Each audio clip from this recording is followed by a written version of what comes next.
Ako želite da sredite svoju liniju i zdravlje, nema važnijeg koraka od restrikcije unosa hleba, peciva i proizvoda od brašna. Ćao, ja sam Nebojša i već 18 godina pomažem ljudima kada je njihovo zdravlje i kada je linija u pitanju.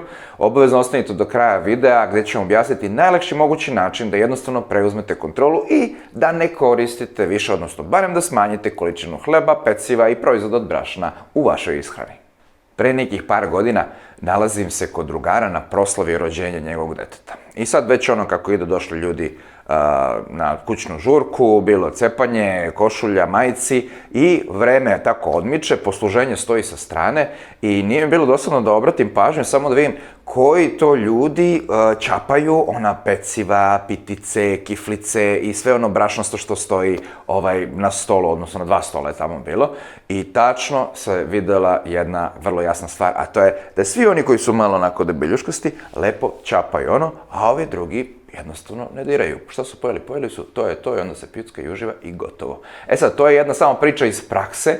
Danas ćemo malo spomenuti još i nauku šta kaže, koje su nova otkrića. Zašto? Pa zato što 5 dijeta koje su izrazito popularne, ajde kažemo načine ishrane, koje menjaju pravila igre kada je skidanje kilograma u pitanju u posljednjih decenija, znači počev od Atkinsonove dijete, pa onda no carb, low carb, slow carb, keto dijeta i njene varijante. Svih tih 5, ajde kažemo, pristupa ishrani jednostavno nemaju hleb i peciva i proizvode od brašna u svom programu.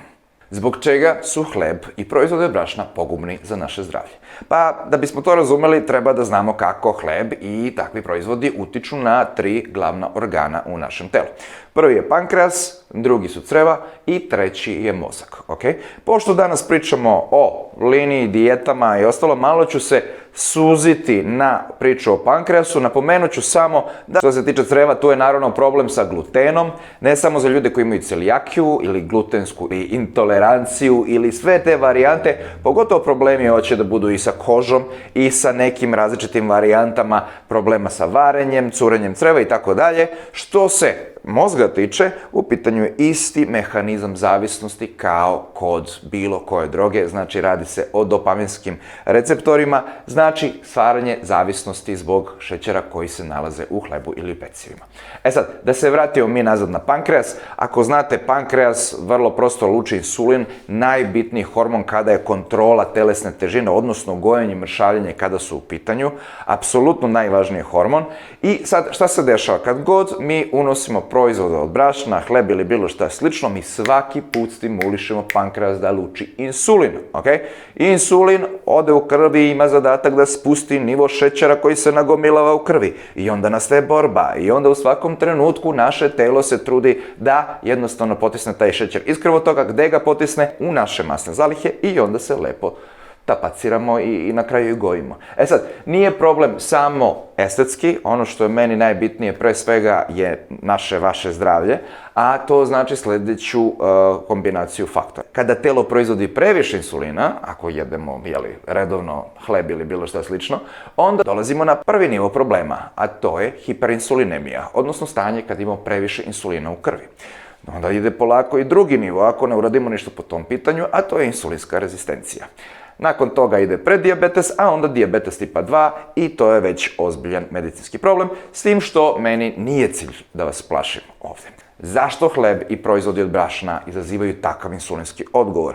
Pa zato što na glikemijskom indeksu i na insulinskom indeksu, a to su stvari koje nam jednostavno objašnjavaju koliko brzo pod 1 šećer raste u krvi, a pod 2 koliko brzo insulin reaguje na taj šećer. Na obe te skale hleb se nalazi u vrhu liste sa svojih 100 bodova. Sad neću da idem u detalje, pošto je ovo ipak YouTube i nije taj format, ali ako vam treba bolje razumevanje ove materije, pogledajte na mom sajtu, članak se zove Insulin, gospodar vaše linije, gdje vam to piše sve onako u detalje. E sad, ceo ovaj ciklus za cilj može imati neke medicinske probleme, vrlo ozbiljne, koji se gomilaju i o kojima neću da pričam dalje, nego ćete ih vidjeti na ekranu sad. I sad će neko od vas da me pita, jeste Nebojša, ali kako su oni naši stari jeli hleba, niko ih nije pitao ništa. Jeste, u pravu ste, jeli su hleba, nisu ga jeli koliko mi danas, ali su ga jeli. Ali morate uzeti u obzir da su jeli neki mnogo drugačiji hleb od mnogo drugačije pšenice. Pšenica koju koristimo danas za pravljenje hleba i brašna je 4. varijanta pšenice od onog vremena kada u Bibliji pisalo hleb naš nasušni. Posljednji put se čovjek igrao sa pšenicom 1970. godine, kada je Amerikanac Norman Borlaug dobio Nobelovu nagradu 1970. godine za svoj doprinos smanjivanja gladi u svetu. Ta patuljasta pšenica, kako se zove ova današnja koju koristimo, je otpornija na biljne napadače samo zbog toga što ima veću količinu glutena, sa druge strane ima i veću količinu skroba i zbog koga mi imamo ove danas probleme. I ne samo to, drugi razlog je što danas koristimo totalno drugačiju metodologiju pripreme hleba i peciva. Znate sami da se koriste i aditivi, i veštački zaslađivači, i veštački pojačivači ukusa, i gomila nekih onih emulgatora, i margarin, i ulja razna, koja jednostavno sve zajedno doprinose tome da kad god jedemo hleb, mi zapravo sebe lagano trujemo, a sa druge strane nemamo ništa hranljivo unutra što bismo kao mi mogli da doprinesemo svome telu pa kao da uživamo u tome. I sad će neko pitati, a šta je sa integralnim proizvodima? To je, kad pričamo o mršavljanju, onda svojim klijentima kažem sljedeće. To vam je, ako hoćete da pređete sa belog hleba, belog brašna na integralne proizvode, to vam je kao da smanjite pušenje sa 2 pakle na dan na 1 paklu na dan. Podjednako vam nije baš onako najbolja stvar u životu, što znači da ako stvarno hoćete da preuzmete kontrolu i da imate najbolje moguće rezultate, onda lepo batalite hleb ili ga smanjite najmanju moguću meru. Kao u mom programu, kad se ja dogovorim sa klijentima jednostavno da imaju dan za uživanje, barem jednom nedeljno ili jednom u nekoliko dana, da imaju dan u kojem mogu da jedu sve šta god hoće, a ujedno taj program, online program za mršavljanje i sponzor ovog videa, jedini program koji vam nudi 2 nedelje apsolutne garancije kvaliteta, u smislu da možete tražiti svoj novac ako niste zadovoljni. I postavlja se čuveno pitanje, kako da jedem nešto, pasulj, bez hleba? Pa, dragi moji, morate da shvatite jednu stvar. Jedanje hleba je navika. I kao svaka druga navika, mi smo ti koji odlučujemo da li ćemo da steknemo tu naviku ili ćemo da se potrudimo da razbucamo tu naviku da nas više ne maltretira. Jer zapamtite jednu stvar, kada su ukusi u pitanju, čovek rođen kao beba je rođen da voli samo jedan ukus. Šta mislite koji? Ukus majčinog mleka. To je sve što smo naučeni, odnosno sa čime smo se rodili da zapravo volimo, a sve ostalo što smo mi tokom života jeli su samo navike koje su nas stvarali roditelji, pa onda nadalje mi sami razvijali tokom života. Ništa od ovoga što sam vam pričao danas vam ne može pomoći ukoliko vi sami ne pokušate da osjetite razliku kada jedete hranu sa hlebom ili bez hleba. I zato najbolje da probate sa nekim obrokom za koji vi mislite i smatrate da ne možete da ga jedete bez hleba. I probajte da ga pojedete sa hlebom, a onda sljedeći put napravite sebi lepo podsjetnik, probajte tu istu hranu pojedete bez hleba.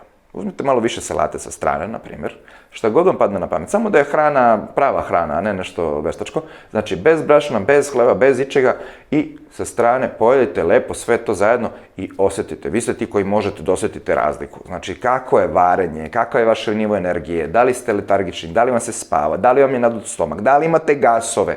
Sve to je na vama da osjetite i ako ne osjetite promjenu, to može znači samo 2 stvari. Jedna je da prirodno nemate nikakvih problema sa hlebom, što je jako malo vjerojatno, a druga stvar je da ja jednostavno nemam pojma o čemu pričam i onda više ne morate nikada da me gledate na YouTube ili bilo gde u životu.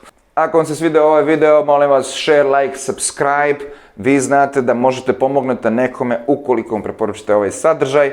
A do sljedećeg puta pogledajte ovaj video u kojem pričam o 5 različitih načina kako da skinete 15 kg za mjesec dana. To je to za danas, ljubim vas i budite mi legendarni.